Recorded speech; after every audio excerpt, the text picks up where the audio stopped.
Nsem-Pii TV aba na sa agye nyini na ye adwuma mfie bebree ni na mo buso nso gina mo na so de ara nse ebe mo aba so.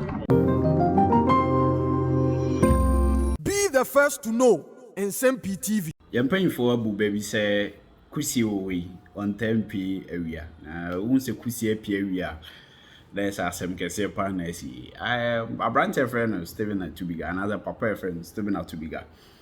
You need Stephen Atubiga time in the NDC from Supreme Court. It will rema your chain content or call them a whole lot of things. I feel on one kasa aqua a party, very National Liberation Council, a whole lot of things. Now Atubiga for the past 4-5 months, yes, than 10 and obedient baby or could do. Then what is keeping him washing him for a whole lot of things. Now I feel na Stephen Atubiga about one thing Nsem about to Jana. You could 30 minutes a voice yesterday Atubiga Kasa on Good Evening Ghana show. So now this time around and someone Atubiga come a T for an for as I was men's catcher into the main caribbean young Kunyukuti Stephen Atubiga 30 minutes audio and some walk time will call prison Supreme Court and NDC for the firm. Time or yes, over presidential candidate, a whole lot of things, That's it for. Let's enjoy Stephen Atubiga. And Roger and Co were giving ministerial appointment. So when President John Dramani Mahama took over, he saw that all those people they lost their their ministerial. Roger was supporting Dufo. He was a deputy. No, Roger was a deputy minister of health before John Mahama came in. Yes, in 2013. Yes, he removed him. He had removed Bizedin, all those. So at that time, and in 2012, there was a lot of neglect. People felt that the government was running because his first casualty was choosing the wrong chief of staff, which was Prosper Bani. Okay? How was he wrong? He never voted, even the vote. He didn't work for the party. He had no clue of the party structure. He didn't know that it is a party that gives birth to a government. So when he got the opportunity to be the running mate, the chief of staff, he forgot to take care. It's like giving birth to your mother. You don't take care of her. It is party that gives birth to a political party, a government. And if a government is in power, they have to take care of the party. And you need a chief of staff that knows that there are foot soldiers, there are activists, there are people that matter. And the chief of staff to have to crack the whip on the national security. Some people have to be taken care of, whether they are kayaye, they are watch sellers, they are taxi drivers, they are whatever you buy. It's all part of governance. For intelligence, you have to empower some farmers. You have to empower some. So the chief of staff was a He missing failed. link. It was. But Julius Debra came in. Yes. By the time Julius Debra came in, it was too late. Imagine when I went to prison. You remember one of the bargains that one of the pleading I told the judges that if I come out, I'll go around the country to sensitize people or people like me or to accept the verdict, right? Yeah. When I came out and I wrote a letter, 1 week, I wrote a letter to the chief of staff, then Bani. I said, I need sponsorship to be able to go down and do that because we had sacrificed that you have, you are enjoying as a chief of staff. And our sweat, part of our little sweat puts you there.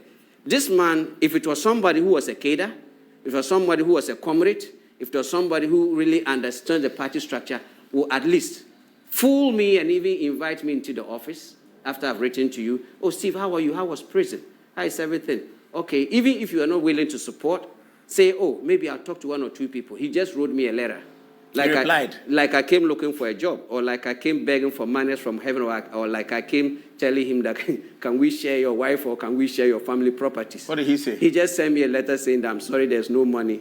You cannot, I can't help, I can't support this. He didn't ask to see you. He didn't call you. He gave the letter to one Mausi and he gave me. But honestly, I became very upset. And when I thought of whatever misbehaving or, dealing with, I said, look, if I do anything here, I've disrespected John Dramani because he chose him. Let me just walk away quietly. And I walked away. So that's when I had come from prison. And what really hurt me, when I was in prison, right? John didn't visit me. His family didn't visit my family. Nobody came to visit me. The MPP people that came to visit Ken Crunchy, they were the same people that whatever they were doing for him or the same courtesy on me. When I went to Akuse, the MPP people came to visit. None of even NDC person even visited me or even. So it was, Rollins told us, it's what you can do for your party, not what party can do for you. That is how he has groomed some of us. That's, the comradeship, the cadre. and whatever. And that is why we believe in what you can do for you. And that is what kept some of us going. Then 4 months down the line, I met John's big brother, Brima Alfred, at Afrikiko. I said, bro, when can I go see your brother? At least we've paid our dues. Others are grabbing ministerials, but I also deserve something. Because at the end of the day, you have a bowl to take home. You have to feed the family. And most of my business partners were MPP. You know this country, most of the business, you name it, it's MPP gurus. They pulled the plug on me. They said, look, either you leave your party, we can still be doing business with you. We are not saying come and join the MPP. I want to, because people that give us the businesses. So I decided to stay with the party. So I met him. I said, oh, can I go see your brother? No, oh, I'll tell my brother that, my younger dad, I met you, but I can't take you to my brother. Straight up. And I believe that if you're a leader, you see how Gabi Achodako and Co does? If you are lucky to be a president, it's not the sole prerogative of the president alone to take care of the country. Family, brothers, sisters, all of you should take a strategic role, not on government payroll, but to... Is that what Gabriel Chida? Yeah, their weaknesses. Yes, they make sure during crisis, they step in to make sure the right thing is done.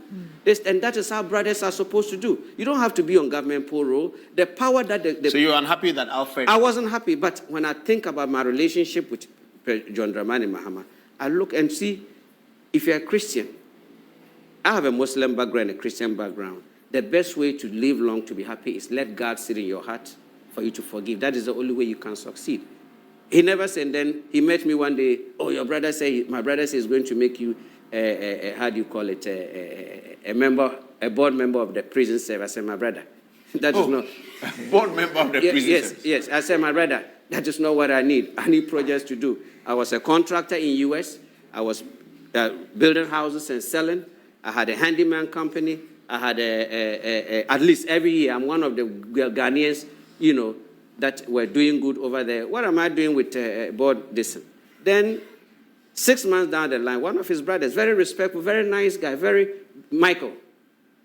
He met me at Afrikiko. He said, Steve, why haven't you come to see Big Brother? He's been looking for you. Where? I said, oh, it's just that I haven't had the opportunity to go. And I expect that if you work on a farm, you don't need to take your bowl, go into the kitchen. They're supposed to dish yours. So I sat aloof and I was waiting because some of us are not, we are not bootlickers. We're not kissing ass. So your concern is that President Mahama didn't pay attention to Then we went, to fast forward, he held me and he felt so sorry when he met me. Oh, you went to his house? We went to the office. He said, Steve, he shed tears with me. When he saw me, he held me down. Oh, my brother, you've really suffered and you are, let's go see Big Brother. So we got to the Flagstaff Who is house. Big Brother? Who is hugging you and shedding tears? Michael, President Mahama's brother. Inusa. Michael. Okay. He's called Michael Mahama. Okay. All right. I think he's their last but one. Very gentle guy. Okay. So we got to the Flagstaff house. We entered. Immediately we entered. Here Stan Dogbe was standing in front of the president's door. He was inside. You know how you stand in the middle of the door, you have one hand choking and, we say in akimbo style. So when I think president was busy. So I think people were coming in. So he had to take that if he can, he was busy. So when myself and Michael got there, Stan stopped and said that the president was busy. So Michael took 2 steps back and said, I've come to see my brother and say he's busy. Get out of the way, let me go see my brother. So Stan moved to the side. So immediately we entered, he started telling his brother, how can your Stan be stopping me? How can he be? Then you know how nice John is. I mean, he calmed his brother down. It took a while, then his brother calmed down. Then he came and hugged me, we spoke.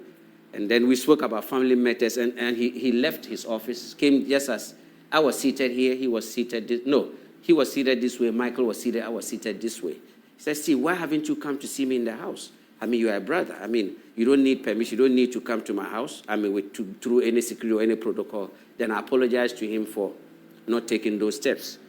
Then we started talking. Then he said, oh, where do you want me to put you? I have to put you somewhere. And I told him that I wasn't interested in any appointment. I think he didn't mention where he was going to give me. He asked me what was my interest. So as I was giving him my interests and stuff that I want, he said, oh, consider them done. I'll look at it because you deserve it. As for others want appointments and what have you. You know the man that holds his bag, the tall one, he's called Brima. I don't know. Okay, he's the one who's been... He came from nowhere, stood behind me and was giving wiper.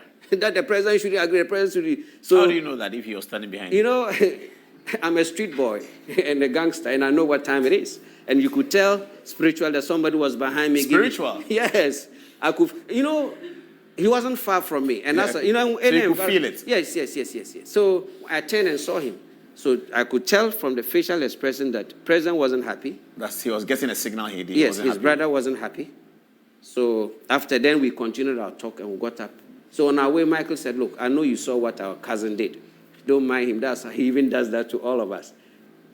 Nothing came. 2 years down the line, that's around 2014. Then I said, look, it's better I continue my business because I was in debt. I had lost everything.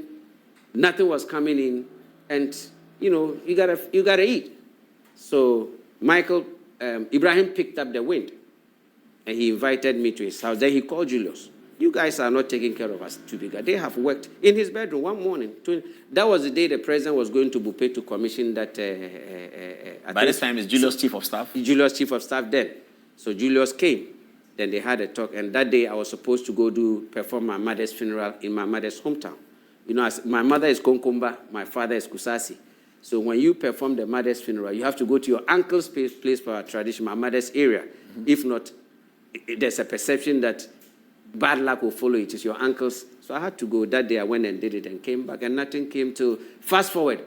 In between, I'll go see my friend. We'll sit down and talk. And I was happy seeing John being a president than what I could get, because at a point I could have just walked away, but I kept following him.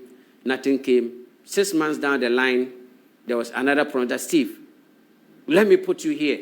I said, look, Your Excellency. I looked at the president. I said, Your Excellency, the way I'm broke and hungry, if you joke and put me in a position, I may be corrupt and it may not be bad, it may not be good for you. John looked at me in the face. That Steve, you are the most honest person I've ever had. You've never deviated.